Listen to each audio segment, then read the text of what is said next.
Buenos días a los que están aquí, a los que están allá. Eh, Quería introducir esta ceremonia o este evento que ya va siendo recurrente en la universidad, este premio o reconocimiento a la investigación de una persona, en este caso es Ricardo Crespo, que pretende en realidad ser un reconocimiento a la investigación en la universidad en general y a cada uno de los investigadores en particular. Por supuesto que uno tiene que, no le va a dar un reconocimiento a una persona, tiene que tomar una decisión, filtrar y decidir. Pero el espíritu, esta clase magistral con la cual en su momento la pensó Domingo, en su carácter de centro de investigación, fue esto: conocer la investigación en la universidad y a cada uno de los investigadores. Así que este premio lo va a recibir el doctor Crespo, pero me parece que son premios que cada uno de ustedes que se dedican con tanta pasión a esta actividad lo tiene que sentir como un reconocimiento también personal. Quería transmitir tres ideas respecto que son muy apropiadas para este momento respecto a la investigación. En primer lugar, la importancia que tiene la investigación en la universidad y particularmente en la Universidad Austral y los frutos, si quieren, de esa investigación.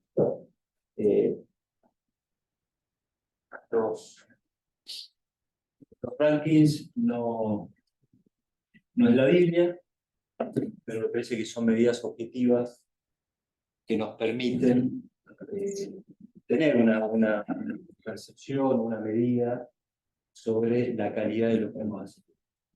Ayer o antes de ayer salió en qué medio. Sí, ok, hablo más fuerte. No recuerdo en qué medio o quién fue la encuestadora, pero el ranking de hospitales en Latinoamérica. Y con enorme orgullo para la universidad, el hospital universitario figuraba rankeado número 9 de 40 instituciones sanitarias de Latinoamérica. Y una de las características que sobresalían en el hospital universitario era precisamente la investigación. Y mencionaba explícitamente en el artículo que leí que se destacaba particularmente por la producción científica del hospital universitario. Este año, en el primer semestre, se conoció el ranking US Latinoamérica de universidades, entre los cuales la Universidad Austral sería muy bien también representada, 23 me parece, en Latinoamérica. Se destacaba en ese ranking, y ahí figurábamos en una muy buena posición, lo que era la calidad de la producción científica de la universidad. Y claramente salíamos también muy bien posicionados dentro de las 10 mejores universidades latinoamericanas, en lo que era la calidad de investigación. Puedo decir, ese no es el fin, pero sí son señales de la importancia de la investigación y de que lo que estamos haciendo, lo que están haciendo, lo están haciendo muy bien y bueno, tenemos que seguir por este camino. La segunda consideración que quería hacer es la importancia de las redes. Las redes, ¿no? Trabajar no de modo aislado, sino trabajar de modo colaborativo. Estoy seguro que el trabajo de Ricardo es eso, con muchas otras personas, no solamente dentro de la universidad, sino fuera de la universidad. Y al trabajar en redes, todos ustedes tienen esa experiencia, positiva o negativa, pero experiencia de cómo trabajar con otros permite acceder a más recursos, permite una mayor riqueza a la hora de abordar problemas complejos, permite una mejor, en definitiva, calidad de la investigación, de lo que se hace. Entonces, también animarlos a seguir por esta senda que nos va a permitir ponernos en contacto con otras instituciones, con otros investigadores de la propia disciplina, de otra disciplina, y por supuesto también poder acceder a otros recursos que siempre son escasos. La tercera idea que quería transmitirles es que, bueno, que sea una investigación que esté muy vinculada al contexto en el cual estamos. Me parece que esto es el espíritu que nos mueve y que les mueve. Que no sea una investigación que esté desconectada, aislada de la realidad que nos rodea. La realidad que es particular en nuestro país, en la región, y que le da una riqueza especial. Y como saben, pues ya se ha ido transmitiendo, se ha ido comunicando, lo haremos como más formal todavía próximamente. Nos interesa impulsar la investigación en la universidad que tenga verdadero impacto en nuestro contexto, en nuestra sociedad. Porque entendemos que es, lo que es la responsabilidad que nosotros tenemos como universidad. Tenemos una responsabilidad ante la sociedad, y esa responsabilidad no solamente es formar buenos profesionales, formar buenas personas, sino generar conocimiento que sirva, que sea útil para las necesidades de la sociedad. Para eso estamos. Bueno, para terminar estas consideraciones iniciales, en primer lugar, bueno, realmente me alegra nuevamente que este reconocimiento a Ricardo, también que me ha acompañado como vicerrector de Asuntos Académicos durante 5 años. Una investigación, la de Ricardo, que ha sabido también unir la economía con la filosofía, y no me resisto a, precisamente hoy, a la misa, de leer el libro de la sabiduría. Y cuando lo leí a la mañana dije, esto viene como anillo al dedo a este momento, ¿no? No le voy a leer el pasaje, pero sí les animo a leer el capítulo 3, ¿no? En la cual habla de cómo el peligro que podemos correr de cuando uno estudia, cuando uno investiga, cuando uno procura leer de la naturaleza, no descubrir la trascendencia, a su creador. Igualmente tiene una consideración que dice, con todo esto merecen, hablando de aquellos que no descubren a Dios, al creador, a la trascendencia, a la naturaleza, con todo esto merecen un reproche menor. Okay. Pues a lo mejor andan extraviados buscando a Dios y queriéndolo encontrar. Dan vueltas a sus obras, las investigan y quedan seducidos por su apariencia, porque es hermoso lo que ven. Pero ni siquiera estos son excusados. Así termina el libro de la sabiduría. Pienso que no es el caso de Ricardo, sino todo lo contrario. Lo menciono precisamente por eso, porque me parece que el trabajo de Ricardo ha ayudado a hacer esa síntesis entre la lectura de lo que sucede en la sociedad y la apertura a la trascendencia.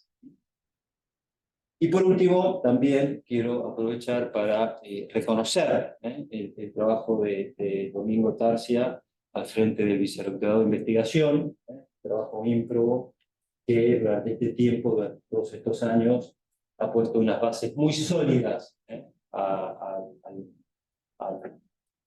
la gestión, si quieren, de la investigación en la universidad, bases sólidas, bases necesarias para poder seguir progresando en esta tarea, y que seguramente le va a ayudar enormemente, nos va a ayudar enormemente a todos aquellos que vengan detrás. Así que me parece también reconocer ese trabajo con una mirada de largo plazo. Este clase magistral es un pequeña botón de muestra de esta tarea. Así que, Ricardo, felicitaciones, Domingo. Muchas gracias, Julián. Ahora voy a presentar al a Ricardo Crespo, ganador del concurso 2023. Para mí es un gran honor que sea Ricardo, porque hemos compartido 5 años como vicerrectores en el rectorado de Julián. Y bueno, para mí es un gran honor que Ricardo lo haya ganado este año. Algunas cositas de su currículum. Es licenciado en filosofía, licenciado en economía y doctor en filosofía por la Católica y por la Universidad Nacional de Cuyo. En estos momentos es investigador principal de CONICET, es profesor exclusivo en el IAE y también es miembro de la Academia Nacional de Ciencia Económica, lo cual es un gran hecho. También fue profesor en la Universidad Nacional de Cuyo, donde estuvo muchos años. Como dije recién, fue vicerrector de Asuntos Académicos durante 5 años, que terminó el año pasado. Tiene un centenar de publicaciones en revistas científicas, tiene 16 libros escritos, 56 capítulos de libros, ha dirigido 13 becarios y 3 en preparación. No, perdón, 13 tesis de doctorado y 16 becarios. Digamos, y esto es lo que uno desearía que todo profesor de la Universidad Austral tenga en su currículum. Llegar a profesor titular, dirigiendo becarios, dirigiendo tesis y formando a personas. Esos son los atributos, desde mi punto de vista, fundamentales para un profesor titular. Para terminar, quisiera resaltar algo que ayer lo encontré ordenando mis papeles de vicerrector y que va en dirección a lo que Julián comentó al principio de los rangos. Y esto es un mail que le escribí a Ricardo el 30 de enero del 18, justo antes de empezar. Y le digo, acaba de salir el ranking de Times, con serie de indicadores centrados en investigación y reputación, y donde identifica a las 1.250 mejores universidades en el mundo. Y yo le escribo, mira, está la UBA, Nacional de La Plata, Rosario, Córdoba, la del Litoral y de Mar del Plata. Y después lo último que quiero resaltar, y le hago una pregunta. ¿Te parece que algún día la Universidad Austral podrá estar en ese ranking de las mejores 1.250 universidades? ¿Cuántos trabajos tenemos que realizar? No cabe duda que hay que marcar un rumbo a largo plazo. Y la novedad con Laura, les comentamos que el año próximo la Austral va a aparecer en este ranking que obliga a tener al menos 150 publicaciones en los últimos 5 años, en forma consecutiva. Así que es una gran novedad. Y Ricardo, como tantos otros de los que están aquí presentes, colaboramos en esas 150 publicaciones, al menos por año, que tenemos que tener.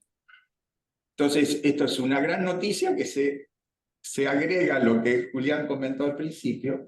Bueno, y este es el momento de felicitar a Ricardo, de entregarle el diploma. En el reglamento dice que se le entrega un diploma y además se le da un subsidio para que pueda trabajar por 2 años más en la Universidad Austral, y ese subsidio es parte del concurso interno de investigación. Entonces, felicitaciones, Ricardo. Sí, gracias.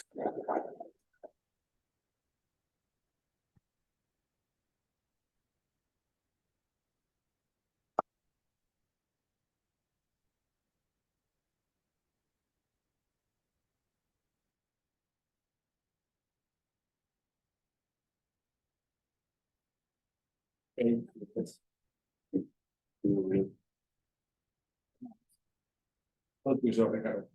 no.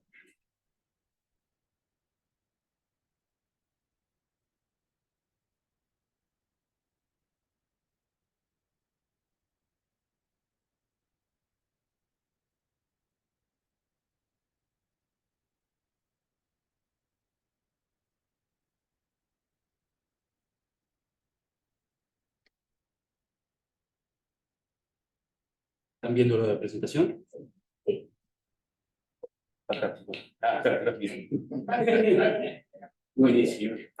Bueno, señor rector de la Universidad Austral, señora vicerrectora de Asuntos Académicos de la Universidad, señor vicerrector de Investigación, luego además a varios decanos, mi decana de IAE, el decano de Medicina, de Ciencias Biomédicas, perdón, agradezco mucho su presencia, la decana de Ingeniería, y a ver si me pierdo algún otro decano acá, pero directores de instituto, pero también el director de la UBT, bueno, y queridos colegas, amigos que incluso a todos que mencioné previamente, y que me acompañan, tanto presencialmente como en esa pantalla.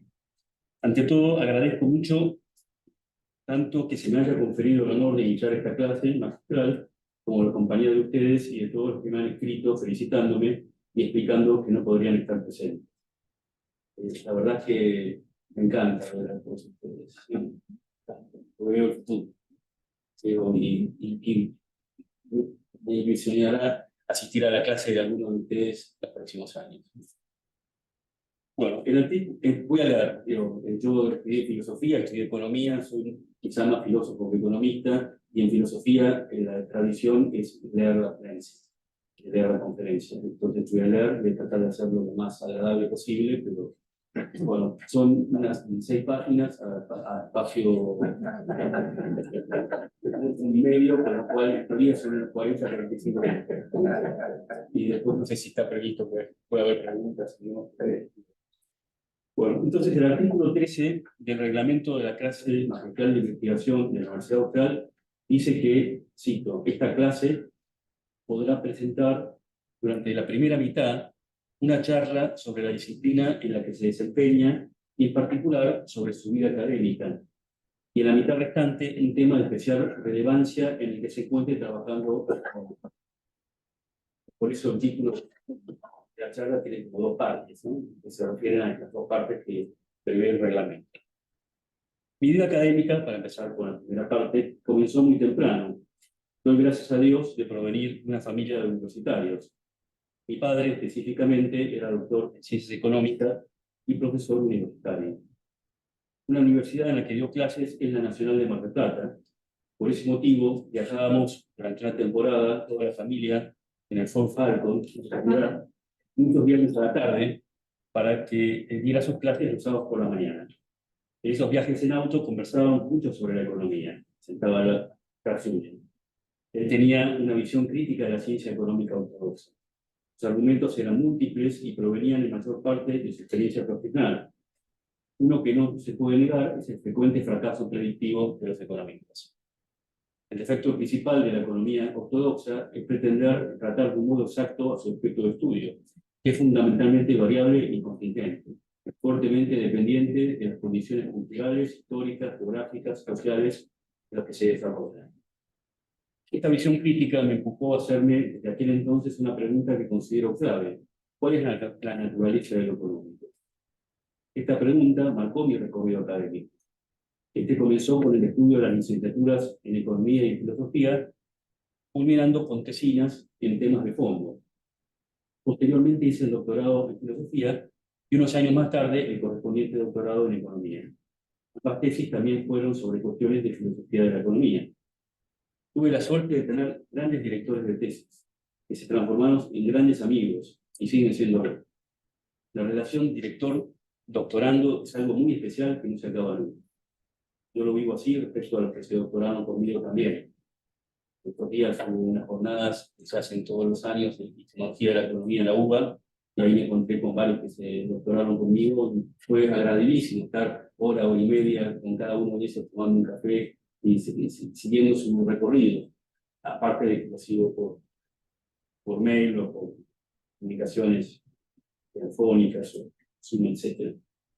Bueno, paralelamente a los estudios doctorales comencé con el trabajo docente que culminó con la inauguración de una cátedra de filosofía de la economía en la Universidad Nacional de Cuyo, de la que fui profesor titular efectivo durante más de 20 años. Al mismo tiempo continué investigando en la intersección de estas dos disciplinas, en la filosofía de la economía, que recurre también a la historia de los hechos y al pensamiento económico. Mi dedicación a este campo de investigación ha sido clave para mi elección como miembro de la Academia Nacional de Ciencias Económicas. En efecto, el artículo primero del Estatuto de la Academia señala que esta tiene por objeto estudiar y dilucidar cuestiones, vamos a pensar que estudiar y dilucidar cuestiones de índole científica relacionadas con la economía política, la filosofía y metodología económica, la política económica y la historia económica.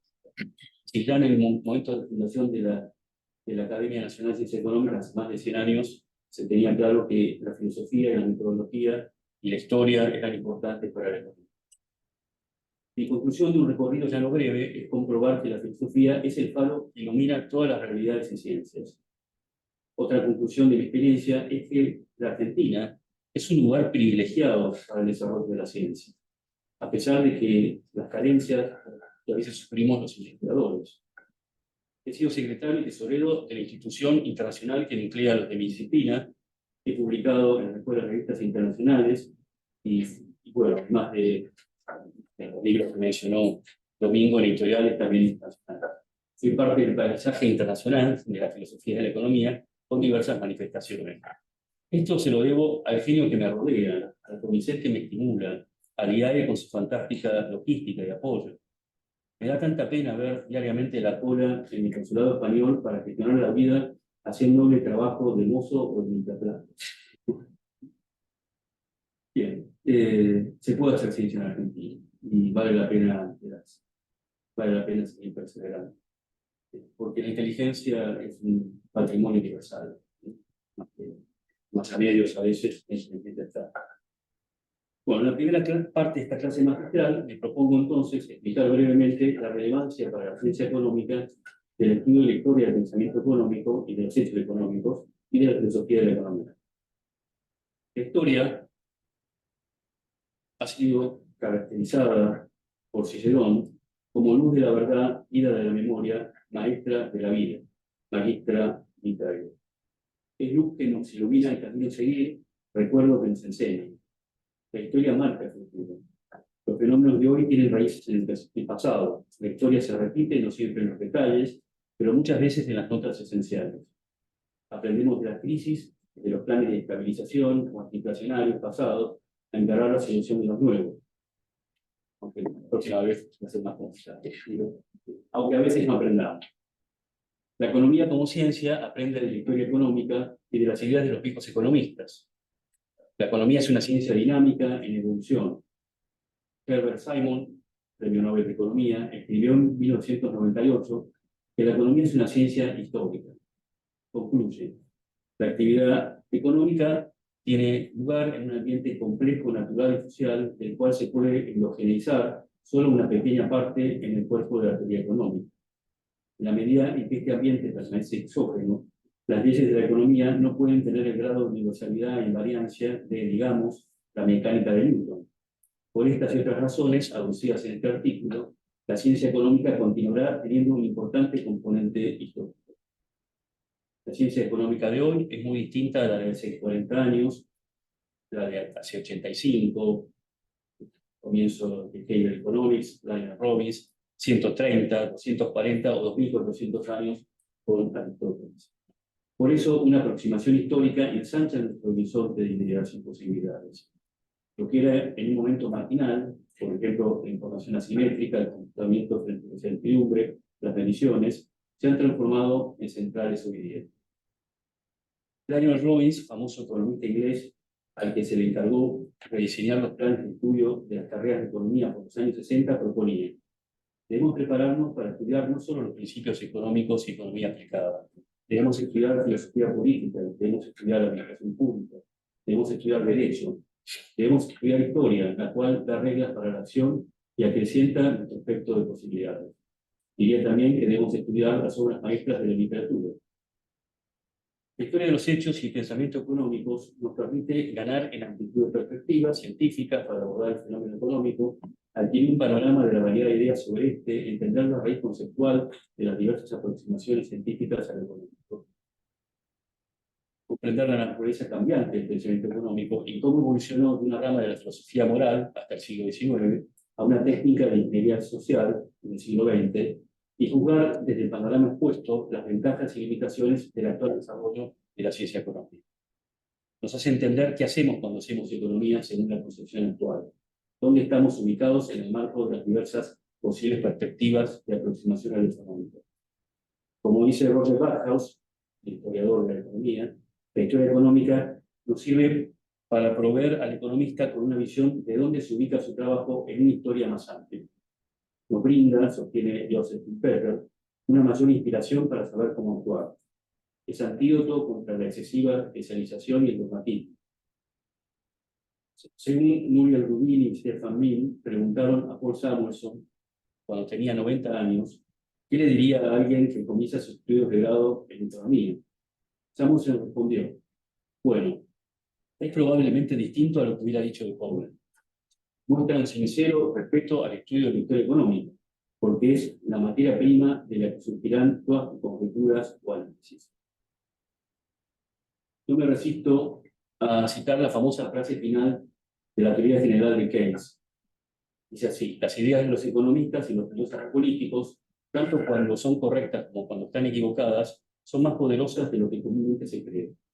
En realidad, el mundo está gobernado por poco más que esto. Los hombres prácticos, que se creen exentos por completo de cualquier influencia intelectual, son generalmente esclavos de algún economista diferente. Tarde o temprano son las ideas las que cuentan, tanto para mal como para bien. Importante. Aquí con la historia. En cuanto a la filosofía, se trata de una metaciencia que se ocupa de arrojar luz acerca de los principios o postulados fundamentales de las demás ciencias. La perspectiva filosófica permite entender las fortalezas y deficiencias de la economía pasada y actual, ayuda a comprender las razones de las distintas concepciones de la economía y su relación con otras ciencias. Soy consciente de que a oídos contemporáneos, la filosofía y la economía suenan como disciplinas muy lejanas entre sí. La filosofía parece ocuparse de algo muy inmaterial y etéreo, hasta que la economía de algo bien material y concreto. Sin embargo, la economía nació y permaneció unida a la filosofía. Ya Platón, Xenofonte y Aristóteles se ocuparon de hacer filosofía de la economía. Adam Smith, el padre de la economía, era profesor de filosofía moral en la Universidad de Glasgow, y su riqueza de las naciones es parte de su sistema filosófico. Su amigo, el filósofo David Hume, escribió interesantes y bien lúcidos ensayos económicos. John Stuart Mill fue un gran filósofo político, lógico, epistemólogo y economista. También Karl Marx era filósofo. Los grandes economistas han sido grandes humanistas, con una fuerte carga filosófica. Por ejemplo, Karl Menger, John D. Keynes, el padre de John Maynard Keynes, Ludwig von Mises, John Maynard, Alfred Marshall, Frank Knight, Friedrich von Hayek, Joseph Pepper, Nicky Glassman, Herbert Simon, Mark Sen. Supieron hacer lo que recomienda Hayek. De tiempo en tiempo es probablemente necesario alejarse un poco de las tecnicidades del argumento y preguntarse de una manera muy ingenua de qué se trata todo esto. El economista Robert Bronner escribió en 1953 su libro Economists and Wealthy Philosophers, un verdadero bestseller con 4 millones de ejemplares vendidos. Pero desde mediados del siglo XX hasta hoy día, pocos economistas han sido o son filósofos. Quizás por eso esta combinación resulta extraña. Sin embargo, las recurrentes crisis económicas dieron origen a un renacer de la filosofía de la economía en la década de los 80 del siglo pasado. Un hito de este resurgimiento es el libro de Mark Lau, 1980, Methodology of Economics, or How Economics Explain. Lau es un historiador y metodólogo de la economía, holandés recientemente fallecido, que pasó la mayor parte de su vida en Estados Unidos e Inglaterra. A partir de entonces se desarrolló una profusa bibliografía sobre el tema. Los asuntos tratados por los filósofos de la economía suelen publicarse principalmente en revistas como Economics and Philosophy y el Journal of Economic Methodology, revista de la International Network for Economic Method. También ocasionalmente en otras revistas como el Cambridge Journal of Economics, el Economic Journal, Ciclos, revistas de historia del pensamiento económico y en revistas de filosofía de la ciencia. Hay grupos importantes dedicados a esta disciplina en los Países Bajos, Gran Bretaña, Francia, Finlandia, Portugal, e investigadores individuales en toda Europa, Estados Unidos, Canadá, Brasil y México. Son varias las disciplinas filosóficas que importan a la economía. En primer lugar, la metafísica, que se propone averiguar la naturaleza de los entes. La metafísica se pregunta cuál es la naturaleza del económico y de esos constitutivos, como el agente económico, el mercado o el dinero, las finanzas, la micro y macroeconomía, el capital y el valor económico.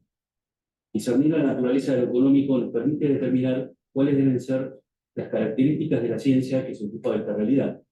Más concretamente, por ejemplo, discernir la naturaleza del dinero nos permite determinar si las monedas digitales son dinero y si, por tanto, por ejemplo, la autoridad monetaria debe interesarse por su impacto en la estabilidad financiera y cambiaria. En segundo lugar, la lógica. Pues el razonamiento económico no se escapa de sus leyes.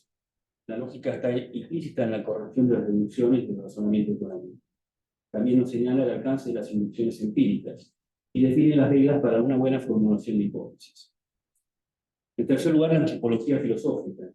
Esta disciplina se pregunta por la identidad y rasgos del agente económico. George Akerlof y Elizabeth Clanton han sido pioneros en el análisis de las consecuencias económicas de las diversas identidades. La antropología filosófica también nos permite conocer las causas de la incertidumbre, temas trabajados por Frank Knight, Keynes, Hayek y George Akerlof. Investigar el impacto de la libertad humana o saber por qué muchas veces el agente económico no actúa según la racionalidad propia de la teoría de la elección, lo que ha sido estudiado recientemente desde diversos ámbitos. También la ontología social se ocupa de la economía, puesto que ella está inserta en un marco institucional cuya naturaleza explica una parte importante de las decisiones económicas. ¿Tiene sentido el individualismo metodológico del agente representativo? ¿O debemos averiguar el plus de relaciones que hace que el todo no sea igual a la suma de las partes? No puede faltar la ética. La economía normativa debe comprender los requerimientos de la ética. Asimismo, la economía aplicada se trata de buscar el bienestar de las personas, cuya definición pertenece a la ética. A la hora de pensar la ciencia económica tiene un papel importante en la epistemología, pues es la filosofía de la ciencia. La ciencia económica debe adaptarse a la naturaleza del objeto, lo económico, por tanto nos permite conocer cuáles son los alcances y legitimidad de los modelos y las mediciones, el papel de la estadística y la econometría, el impacto de la cultura y la historia en los hechos económicos. La epistemología nos explica por qué es importante el realismo de los supuestos y nos señala los métodos más adecuados. El epistemólogo debería ser un consultor que viera a los economistas y leyera sus trabajos para brindarles su visión sobre el alcance de sus conclusiones. También debería facilitar la comunicación entre las diversas posiciones metodológicas y económicas y aclarar el papel o lugar que cada tendencia o actividad dentro de la economía y también fuera de ella, en conexión con el resto de la ciencia social. ¿Cuál es el papel de la teoría? ¿Cuál es el de la comprobación empírica? ¿Cuáles son las limitaciones de una y otra? ¿Cómo se pueden apoyar? ¿Cómo se puede facilitar la convergencia del trabajo de la teoría económica, la econometría y la estadística?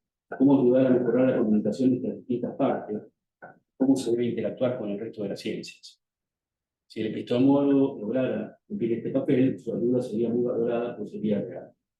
Para ello es importante que conozca bien el trabajo de unos y otros y que supuesta una sólida formación económica también haya practicado las distintas tareas que componen este trabajo complejo, facilitado por un servicio en equipo, que es la investigación económica. Estamos en un momento interesante de la teoría económica. Junto a la corriente principal van apareciendo nuevos desarrollos como behavioral, neuroeconomics, hardness economics, diversas formas de intencionalismo, enfoques de capacidades, también nuevos métodos econométricos, simulaciones, age-based modeling, experimentos de diversos tipos. La filosofía puede ayudar a integrar y sugerir el lugar de cada uno. Desde una perspectiva filosófica epistemológica, se pueden distinguir varios niveles de aproximación o análisis de los fenómenos económicos. Respecto a estos, a su vez, también se pueden distinguir varios significados. Uno amplio, considerando todas las decisiones y acciones dirigidas a la adquisición y uso de los bienes que satisfacen las necesidades humanas, y otro más preciso, referido al modo propio económico de hacerlo, maximizando el uso de los medios para alcanzar los fines. Otros rasgos de los fenómenos económicos son su carácter libre, incierto, temporal, subjetivo, inmerso socialmente. El primer nivel de análisis es el propio de la estadística y la historia económica, que describen y proveen la información para desarrollar y verificar las conclusiones de la teoría económica. La filosofía se pregunta por la legitimidad y alcance de la medición según las diferentes posibles escalas y señala que debe mantenerse un equilibrio entre observaciones y teoría. Mientras que los datos sin teoría no son útiles, la teoría sin datos puede conducir a conclusiones imaginarias, lejanas a la realidad, especialmente en un ámbito contingente, libre y dependiente de la cultura, como es la realidad económica. Las dificultades surgidas de este carácter contingente en la materia económica pueden ser resueltas, al menos parcialmente, acudiendo a generalizaciones estadísticas basadas en individualidades naturales y sociales. Un segundo nivel de análisis es el propio de la economía positiva, la ciencia que estudia los fenómenos económicos desde la lógica de la eficiencia. Los modelos son la herramienta fundamental de la economía positiva. La filosofía de la economía se plantea cuáles son las condiciones de legitimidad de estos modelos. La clave está en la flexibilidad de los modelos para adaptarse al contexto específico al que se aplican. Esto supone una capacidad especial o expertise por parte del economista. Este abduce el modelo adecuado, considerando la evidencia provista mediante una plétora de fuentes e instrumentos, estadísticas, experimentos naturales y de laboratorio, experimentos mentales, herramientas econométricas. Aunque no es siempre reconocido, busca captar la causalidad de los fenómenos económicos. Un tercer nivel, que sería considerado como heterodoxo de los economistas, es la parte de la teoría económica que se ocupa de los fines. Digo que sería considerado heterodoxo porque desde Robbins en adelante los fines no son cuestión del economista, que los recibe como dados. Sin embargo, los fines como dados no describen una situación real. Para la filosofía no hay acción humana sin fin. Los fines importan, y así lo han demostrado los experimentos de la economía comportamental o behavioral, el enfoque y capacidades de ser y sus autores, las teorías institucionalistas y happiness economics. No hay un propósito normativo detrás de esta propuesta, sino descriptivo, para poder arribar a una explicación adecuada y eventualmente también a una prescripción correcta. La consideración de la economía normativa, otro nivel, implica previamente una investigación sobre el papel de los valores en ciencias sociales y concretamente en la economía. Para Mill y Nabil Keynes y todos los economistas clásicos, la economía, y especialmente la normativa, está ligada a valores éticos. Sin embargo, dichos valores están también supuestos implícitamente en la economía positiva. En cuanto a los fines de la economía normativa, surge como objetivo principal alcanzar el bienestar o bien común de la población, cuyo contenido tiene tantos bienes impostergables como otros contingentes, relativos al país y al mundo. El quinto nivel y final, como lo llamó Nabil Keynes, el del arte de la economía política. Se trata de un desarrollo transdisciplinar que debe integrar todos los niveles previos, visiones de otras ciencias y de los actores públicos para la implementación de políticas económicas que respondan a los fines de la economía normativa. Todas estas etapas son relevantes y han de ser consideradas por una economía política amplia que las contemple y combine armoniosamente. La división del trabajo se impone, pues nadie puede abarcar todo detalladamente. Sin embargo, es importante que todos los especialistas, el estadístico, el econometrista, el teórico, el evaluador de políticas, el economista práctico, tengan un ojo puesto en las otras especialidades para poder desarrollar un conocimiento o acciones adecuadas. La especialización conspira contra esta unidad, pero cada uno debería procurar no perder la visión de conjunto. No se trata de algo sencillo. Me recuerda el pasaje de Keynes sobre las dotes necesarias de un buen economista y su homenaje a su maestro, Alfred Marshall. Dice Keynes: el estudio de la economía parece no requerir ninguna dotes especializadas de un orden desafortunadamente superior. No es intelectualmente considerada una materia verdaderamente fácil comparada con las ramas superiores de la filosofía y la ciencia pura. Sin embargo, los economistas, no ya buenos, sino solo competentes, son auténticos mirlos blancos. Una materia tan fácil en la que tan poco destaca. Esta paradoja quizá puede explicarse por el hecho de que el gran economista debe poseer una rara combinación de dotes. Tiene que ligar a mucho en diversas dimensiones y debe combinar facultades naturales que no siempre se encuentran reunidas en el mismo individuo. Debe ser en cierto grado matemático, historiador, estadista y filósofo. Debe comprender los símbolos y hablar con palabras corrientes. Debe contemplar lo particular en términos de lo general y tocar lo abstracto y concreto en el mismo vuelo del pensamiento. Debe estudiar el presente, atender el pasado y con vista al futuro.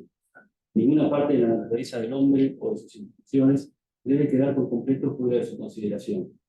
Debe ser simultáneamente intencionado y desinteresado, tan fuera de la realidad y tan incorruptible como un artista, y sin embargo en algunas ocasiones tan cerca de la tierra como el político. Marshall poseyó muchas de estas múltiples facetas, de este ideal, pero no todas. Principalmente su educación heterogénea, así como su naturaleza múltiple, lograron reunir en él las prendas o dones más especiales y fundamentales de cuantos son necesarios al economista. Fue eminente historiador y matemático, un hombre que trató al mismo tiempo de lo particular y lo general, de lo temporal y de lo eterno. No sé cierta ironía habitual en él, Keynes dice que Marshall no poseyó alguna de estas facetas. ¿Qué no lo hizo? ¿Qué nos queda resuelto? Bueno, hasta aquí la primera parte de esta clase. En ella intenté, como pide el artículo 13 del reglamento, presentar una charla sobre la disciplina en la que se desempeña y en particular sobre su vida académica. Traté también de insultar optimismo en un momento difícil. Cada uno debe trabajar con alegría y esperanza en el magnífico país que debemos sacar adelante. En la segunda parte de la clase se espera el desarrollo de un tema de especial relevancia en el que se encuentre trabajando actualmente. Son varios los temas en los que en general trabajamos simultáneamente los que nos dedicamos a la vida académica. Uno tiene sus líneas, pero las demandas de terceros, becarios, doctorandos, pedidos de evaluaciones de tesis, de artículos y proyectos, muy largo, etcétera, nos tiende a dispersar. A veces no es fácil sintetizar todo. Dentro de estos temas voy a dedicar los siguientes minutos a la pregunta por la naturaleza de la inteligencia artificial. Esta, de sus ventajas e inconvenientes, de los buenos y malos augurios que nos propone, se viene hablando hace tiempo, pero recientemente ha explotado el interés por ello. La inteligencia artificial toca el económico muchísimos aspectos. Entre otros, se habla de su posible impacto en el mercado laboral. Se trata de aplicar a las empresas para definir productos a desarrollar, para acompañar campañas de marketing, define grandes inversiones de grandes empresas, e inicia conductas en los consumidores y otros largos etcétera. Soyana Zuboff, profesora emérita de la Universidad de Harvard, ha acuñado la expresión capitalismo de la vigilancia para denominar el modelo de negocio de las grandes corporaciones que, valiéndose del análisis de la inteligencia artificial, predicen el comportamiento de los agentes económicos y de este modo ofrecen los productos que ellos necesitan o atraen y llevan a comprar a veces compulsivamente. Según Zuboff, el capitalismo de la vigilancia da origen a un nuevo orden económico que oculta prácticas comerciales de extracción, producción y ventas, cuya materia prima es la experiencia humana. Es un capitalismo en el que el conocimiento y la libertad solo están en las grandes companies, que es asimétrico, no es recíproco. La situación es inédita y los resultados, argumenta Zuboff, son bien graves en términos de generación de un nuevo orden social menos libre que afecta a la misma democracia. Un artículo más reciente de las sociólogas Lena Barber y Marion Fulcade señala problemas adicionales por sus implicancias sociales. Remarcan la fractura entre una élite que posee y controla los datos y diseña el algoritmo, una covenant élite, y los trabajadores proletarios, el cibertariat, que realizan trabajos marginales asociados con estos datos, su producción y refinamiento para alimentar el algoritmo. El análisis desde la filosofía de la economía y de la inteligencia artificial promete ser concreto. Por eso la primera pregunta que me he formulado es acerca de la naturaleza de la inteligencia artificial. Acá se ve cómo la filosofía es clave, es decir, preguntarse por la naturaleza del objeto de estudio. Porque la naturaleza de este objeto, más que este objeto vaya mutando, vaya cambiando, se vaya desarrollando, vaya evolucionando, es lo que permanece y lo que lo define. Y por eso es lo básico para saber qué nos va a pasar con la inteligencia artificial. Seré breve y esquemático. En una contestación preliminar a la pregunta, Es el preámbulo necesario para analizar el impacto en lo económico de la inteligencia artificial. Los entes, o sea, las cosas que existen, pueden ser naturales o artificiales. Las sustancias naturales, como una piedra, un árbol, un perro, el hombre, tienen un fin intrínseco, un impulso natural al cambio, es decir, en términos clásicos, una naturaleza o crisis. Los entes artificiales, una mesa, una heladera, un reloj, el sistema de inteligencia artificial, en cambio, tienen un fin asignado por el diseñador, que se puede desarrollar gracias a las características de las sustancias que lo componen. Por ejemplo, un reloj está compuesto por engranajes, agujas, una pila, etc., gracias a los que mide el tiempo, indica la hora, pero no conoce la hora. Un sistema de la inteligencia artificial, como la indica, también es un artefacto que recibe información, la almacena, procesa y combina gracias a un sistema matemático de algoritmos. Arroja un resultado que no entiende, porque no es más que matemática aplicada, como me han explicado y he leído de los expertos en la materia. Los animales y hombres son sustancias que aprenden. Sistemas de inteligencia artificial no son sustancias, sino una combinación de reglas virtuales que procesan información sin conocerla, como el reloj con el tiempo.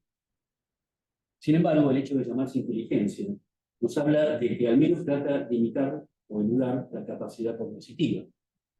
¿Qué funciones intelectuales humanas pueden ser imitadas por la inteligencia artificial y cuáles no? Los procedimientos intelectuales, según Aristóteles, son la inducción, o el PAUE, por la que se capta el concepto universal a partir de singulares, o causas, la intuición, o nous, por la que conoce los primeros principios, y la deducción, o silogismo, que razonan desde principios generales a sus consecuencias. La inteligencia artificial, por su parte, recoge y almacena datos tratando de acercarse a una inducción, a una PAUE, pero no se trata de un proceso de abstracción del universal, sino de la mera asignación de una denominación a entes de características comunes. No intuye ni capta el universal a partir de singulares, no capta esencia y causas, sino que capta accidentes, y cuando se repiten innumerables veces, asigna un nombre al ente que tiene estos accidentes, pero no entiende el contenido de ese nombre. En filosofía diríamos que es nominalismo. Pero esto no es algo peyorativo. Se pueden combinar signos mediante algoritmos sin ninguna necesidad de entenderlos.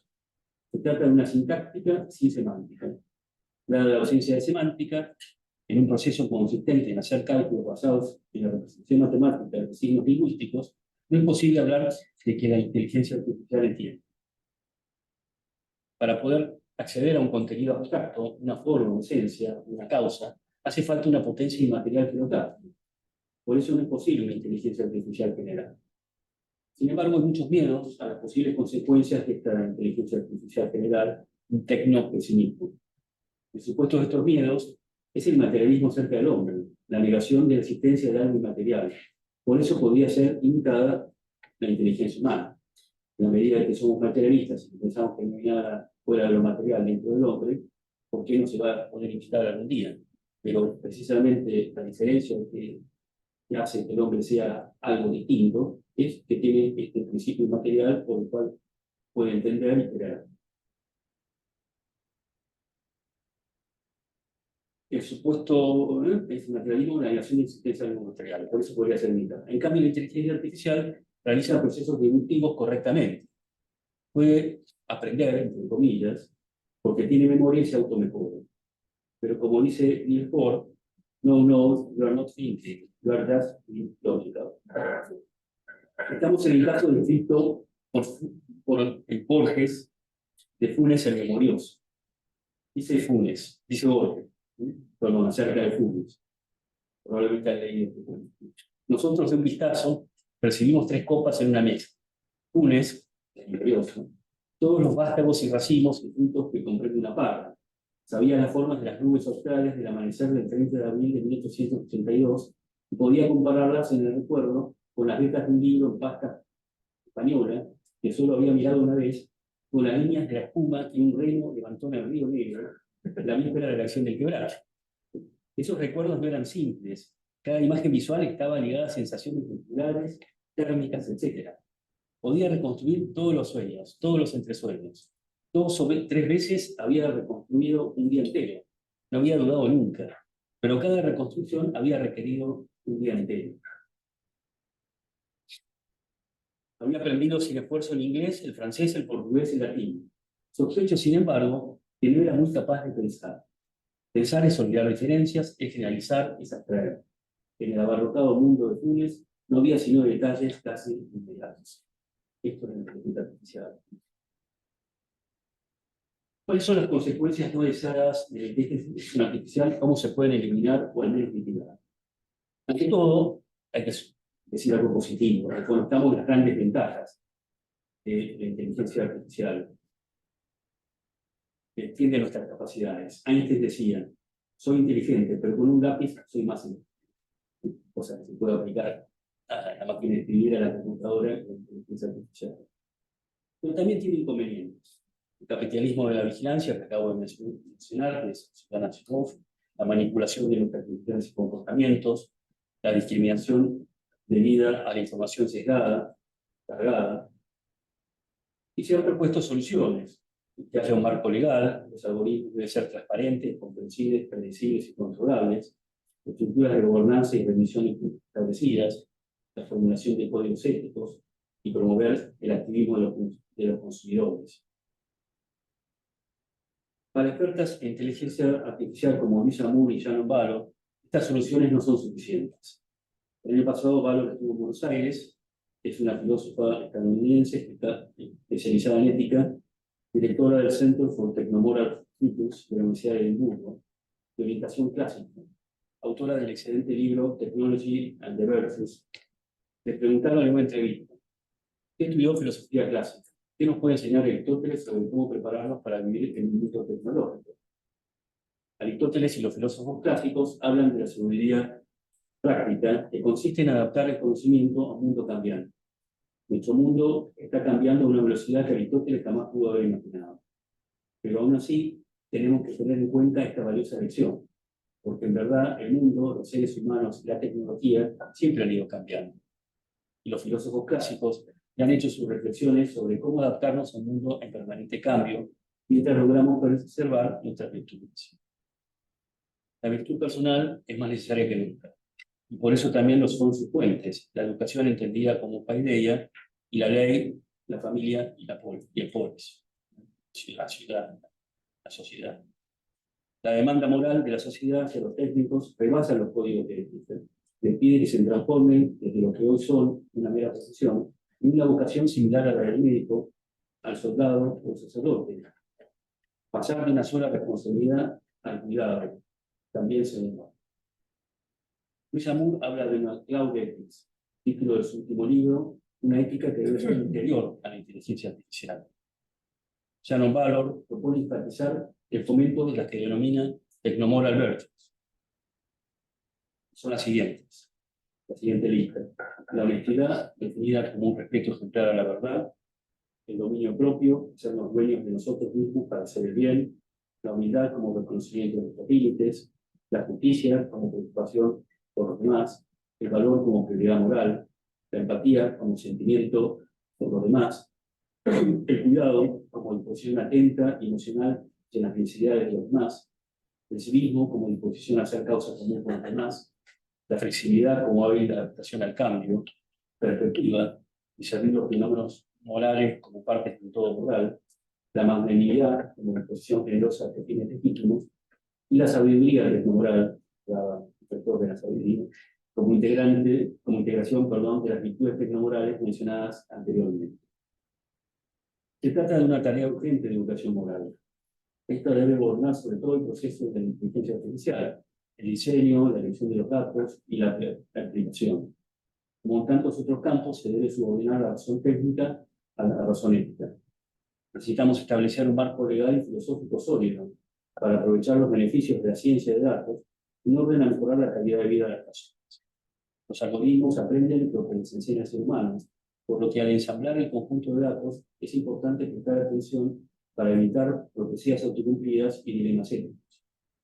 La inteligencia artificial tiene el potencial de mejorar nuestras vidas de innumerables formas. Sin embargo, dado que los algoritmos a menudo los crean unas pocas personas y se distribuyen a muchas, corresponde a los creadores crearlos de una manera que beneficie a las poblaciones y comunidades de manera equitativa. La transformación propuesta por Valor de la profesión en vocación, no solo de los técnicos, sino también de los economistas, es un camino que hay que construir desde la legislación. El modo concreto de lograrlo es el plan de tiempo. Bueno, y finalizo volviendo a enfatizar un postura optimista respecto al desarrollo de la ciencia en el país. Enfrentamos dificultades y carencias de todo tipo, pero los recursos más importantes son la inteligencia, que nunca nos faltará, el hábito de trabajo y la curiosidad que depende de nosotros. Cada domingo, hace un rato que ayer estuve con uno de estos, no fue becario mío, estuve en el tribunal de su tesis doctoral, y una vez que me invitaron de una revista a someter un artículo sobre los 100 años de trabajo de Keynes sobre Increase in Probability y The Night, Risk, Uncertainty and Profit, Cambridge Journal of Economics. Como yo había estado en su tesis y había visto que había un contenido muy interesante, lo invité a ser coautor. Y efectivamente, es el único artículo que me aprobó primero en mi vida. Y fue gracias a él, porque las ideas fueron suyas. Sí, en realidad, yo hice todo un trabajo de interpretación de algunos autores, pero y ahora está escribiendo el libro sobre esto que se va a publicar Bruces. Y está escribiendo un libro que es fantástico porque descubre algo que nadie ha dicho. Nadie en ninguna parte del mundo ha dicho y que es bien relevante para entender el Treatise on Probability de Keynes y toda la economía de Keynes. Bueno, nada, muchas gracias.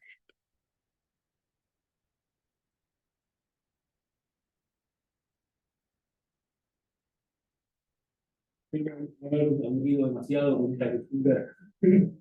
Tenemos algunos minutos si alguien quiere hacer algún comentario. Ya sé que el doctor Villalba que está Marcelo. Vos sabés, Ricardo, que mientras vos dabas tu charla, tu clase, fue buenísima. No pude evitar hablar con el chat GPT.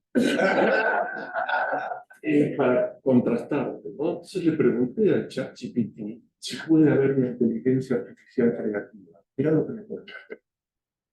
Sí, la inteligencia artificial ya está demostrando habilidades creativas en diversos campos. Algoritmos de inteligencia artificial pueden crear música, arte e incluso escribir contenido creativo. A medida que la tecnología avanza, es probable que veamos un aumento en la capacidad de la inteligencia artificial para participar en procesos creativos de manera sofisticada. ¿Cuál es tu respuesta? Mi respuesta es que todos los datos que tiene la inteligencia artificial y los algoritmos que han sido diseñados provienen de personas. La inteligencia artificial lo que hace es combinar de una manera inteligente, entre comillas, esos datos y todos los datos que van recibiendo posteriormente y que escapan de alguna manera al diseñador de la inteligencia artificial. Por eso, efectivamente, hay ciertos peligros y es necesario estar monitoreando el desarrollo que, en base a los datos que se le dan, en base a lo que recoge en su interacción con las personas,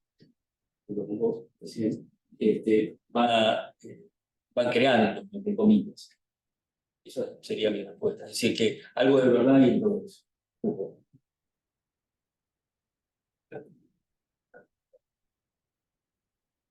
Sí, Gracias.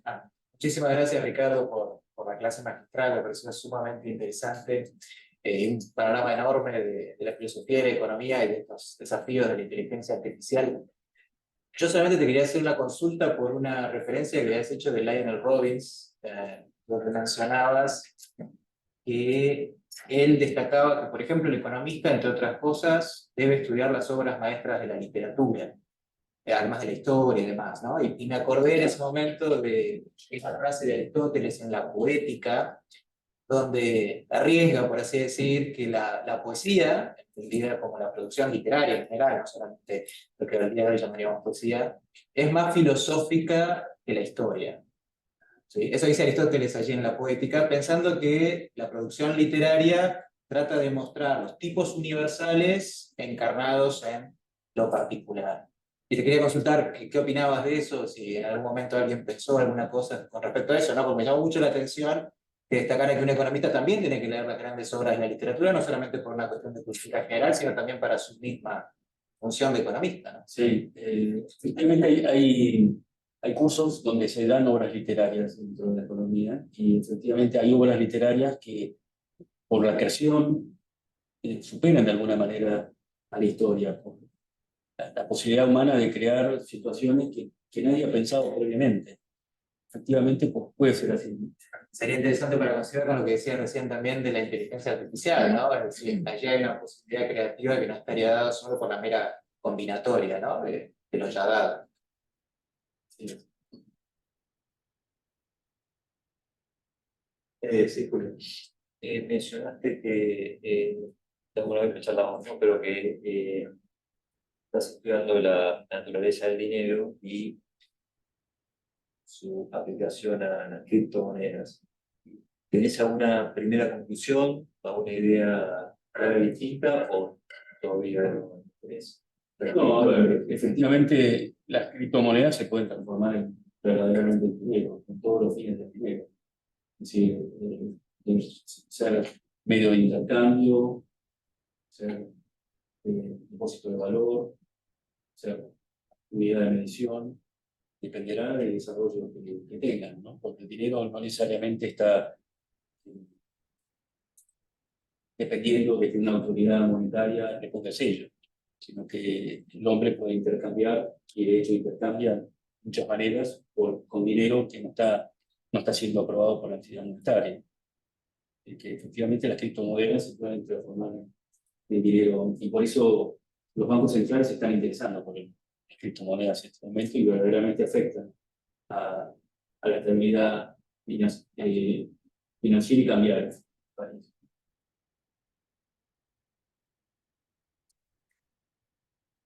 Bueno, muy bien. Bueno, agradecemos nuevamente a Ricardo.